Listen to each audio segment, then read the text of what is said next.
दोस्तों, ताज़ा तरीन इत्तलात के मुताबिक एक बहुत ही अजीबो-गरीब बात सामने आई है और वो ये है कि सिद्धू मूसेवाला, जिनकी लव लाइफ के बारे में कोई नहीं जानता था और लोग उन्हें सिर्फ और सिर्फ उनके गैंग कल्चर, उनकी मौसीकी और फिर उसके बाद सियासत की वजह से जानते थे, उनकी गर्लफ्रेंड का नाम भी सताए आम पर आ चुका है। दोस्तों, सरफेस किया है इनकी गर्लफ्रेंड का नाम और ये कोई और नहीं बल्कि भारत की मायानाज डांसर नोरा फतेही है।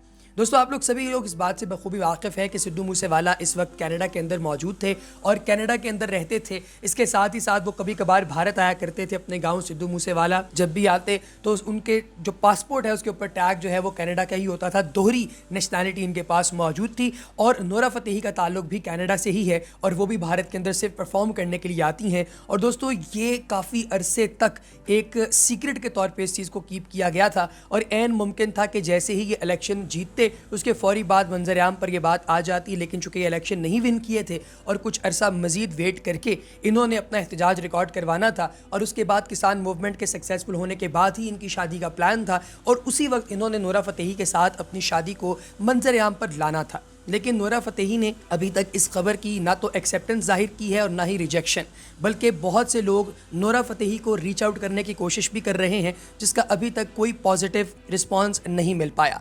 दोस्तों, डीप डाउन ये बात किस हद तक दुरुस्त है, कितनी इसमें अंदर सच्चाई है, ये तो हमें आज रात तक पता चल ही जाएगा। लेकिन मैं आपको जाते जाते चंद चीज़ें बताता चलूँ और वो ये हैं कि नोरा फतेही का भी ताल्लुक गोल्डी बरार के साथ कुछ अरसा रहा है। गोल्डी बरार उन्हें डायरेक्टली टच करने की कोशिश कर रहा था, डायरेक्टली उनके साथ इन रिलेशन आना चाह रहा था और काफ़ी अरसे से इसकी उन पर नज़र थी। लेकिन नोरा फतेही ने इसको कभी भी ना तो अपने इर्द गिर्द भटकने दिया और ना ही इसे कोई लिफ्ट करवाई और इवन अपने एजेंट से भी कहा कि अगर कोई भी फ़ोन कॉल गोल्डी बरार की जानिब से आए तो उसे मुझ तक ना पहुँचाया जाए।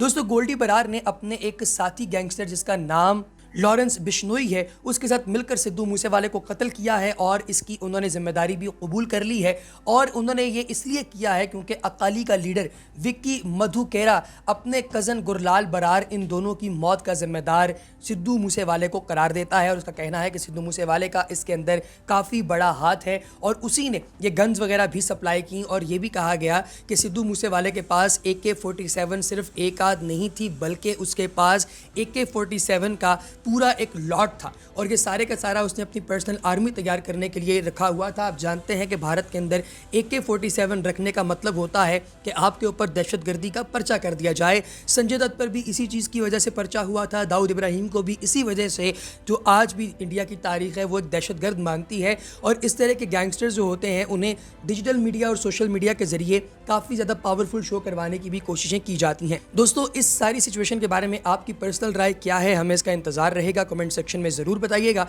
अगली वीडियो तक दीजिए इजाज़त। अल्लाह हाफ़िज़।